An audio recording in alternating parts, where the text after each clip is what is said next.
Zdravím vás, krásne žienky.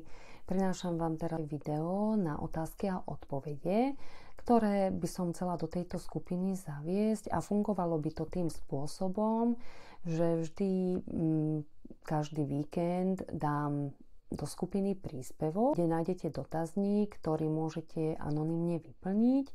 A potom pravdepodobne koncom mesiaca spravím krátke video alebo vstup a budem odpovedať na tieto otázky.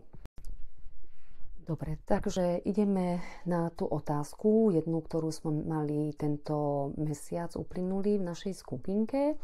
A tá otázka bola taká, že trápi ma, že si neverím, aj keď viem, že idem správnym smerom, alebo teda chcela by som ísť, ale nemám odvahu vykročiť a neverím si, že by som to dala. Takže toto bola otázka od jednej z vás. Myslím, že je to téma, ktorá trápi viaceré ženy na svojej ceste a úplne chápem tento pocit.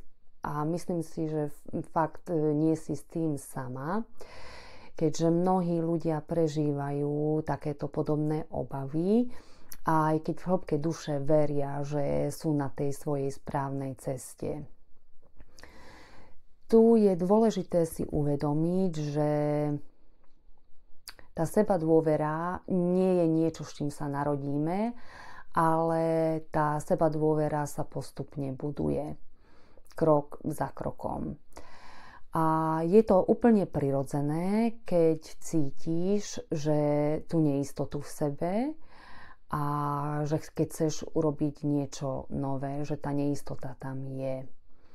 Preto na začiatok odporúčam začať s malými krokmi. Teda neskákať hneď do neznáma a v podstate zrejme nám aj ten strach nedovolí. Preto je najlepšie vybrať sa krok po kroku a takto človek dosiahne aj nejaké také malé úspechy, ktoré ho nabudia ísť ďalej po tej ceste.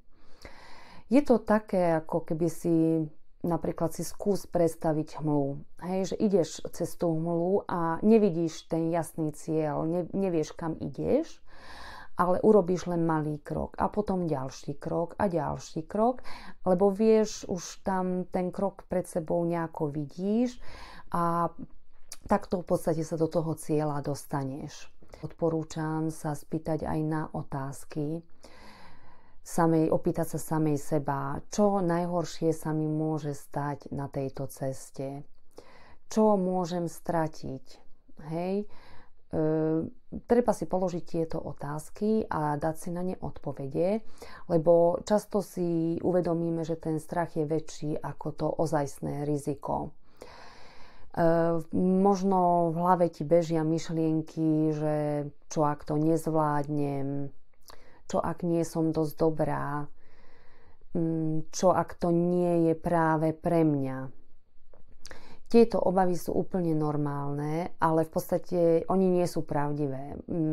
Sú to len naše myšlienky, sú to myšlienky v hlave a oni ťa majú chrániť pred tým neznámym. Hej.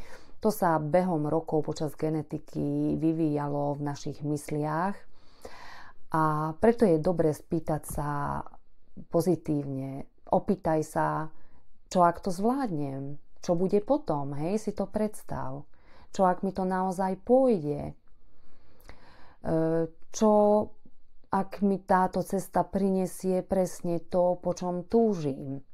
Takže toto si skús sa spýtať samej seba a odpovedať si a skúsi to predstaviť. Už len tá samotná predstava, že čo všetko sa môže stať v pozitívnom smere, už len to ti dodá kus odvahy k tomu vykročiť. Keď sa pozrieme na tých ľudí, ktorí dnes čo si dosiahli, tiež mali obavy a tiež sa báli vykročiť, alebo rovno skočili do toho, čo je ďalšou možnosťou, hej, že nezamýšľať sa a hneď skočiť do toho, ale väčšinou nám ten inštinkt sebazáchovy nedovolí. To, že máš v podstate strach a pochybnosti, neznamená, že nejdeš správne. V podstate Často sa tieto strachy objavujú vtedy, keď ideme tým smerom, ktorý je pre nás dôležitý, lebo kebyže nám na tom nezáleží, tak by sme si necítili tú istotu. Ako si postupne vybuduješ tú dôveru v seba? Urob najprv jeden malý krok. Nemusí to byť nič veľké, len niečo malinké, čo ťa priblíži k tvojmu cieľu. Každý ten úspech posilní tvoju sebadôveru. Napríklad ja som mala tiež dlho strach vykročiť zo svojej komfortnej zóny a napríklad natáčať videá, hej, alebo dakedy dávno som mala strach rozprávať pred ľuďmi. Nehovorím, že ten strach nemám v sebe, lebo ten strach tam bude vždy. Toho strachu sa nezbavíme. Ale čím viac niečo precvičuješ, alebo si uvedomuješ, že sa ti nemôže stať nič závratne hrozné, tak tým viac sa tá tvoja sebadôvera buduje. Dobré je, keď aj na tejto ceste si pripomenieš svoje úspechy. Zamysli sa nad tým, čo všetko si už dosiahla počas svojho života a spomen si, že či si aj vtedy pochybovala, lebo predpokladám, že áno, väčšina z nás pochybovala, keď išla do niečoho nového, alebo keď išla robiť hocičo a potom nakoniec bol z toho úspech. To je napríklad ako keď ideš robiť nejakú skúšku, hej, napríklad maturitu, alebo skúšky záverečné, alebo na vysokej škole štátnice, že máš strašne veľké obavy, strach, či to zvládneš, či dostaneš takú otázku, na ktorú si sa pripravovala. No a nakoniec väčšina z nás sme to zvládli. A potom sme z toho mali obrovskú radosť a bol to úspech a to nás posúva ďalej. Ďalšia vec, ako si tú sebadôveru môžeš budovať, je, že si predstavíš, ako keby si sa rozprávala so svojou kamarátkou.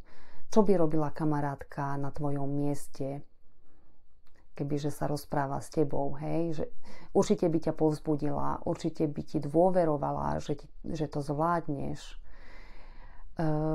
Takže skús si sebe povedať, ako keby si bola kamarátka, že áno, si dobrá, zvládneš to, máš to v sebe, je to tvoja cesta, choď a vykroč na ňu. Možno veľakrát sa bojíme toho zlyhania.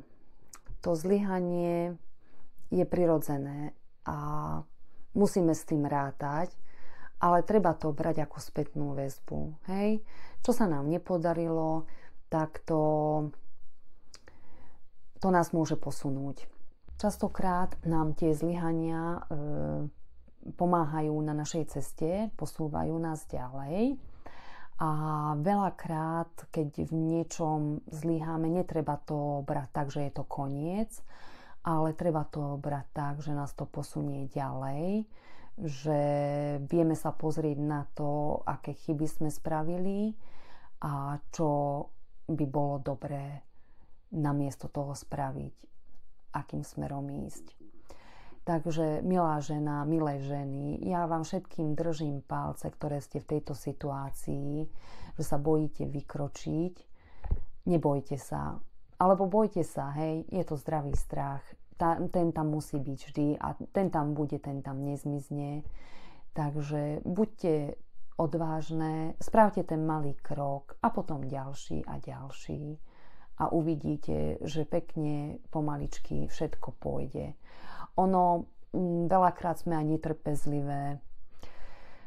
Si myslíme, že hneď všetko bude tak, ako sme si predstavovali, ale ono to v reálnom živote často tak nefunguje.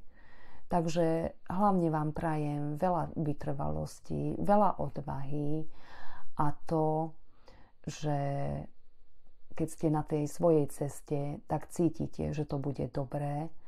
Takže držím vám všetkým palce a prajem krásny deň. Majte sa, ahojte.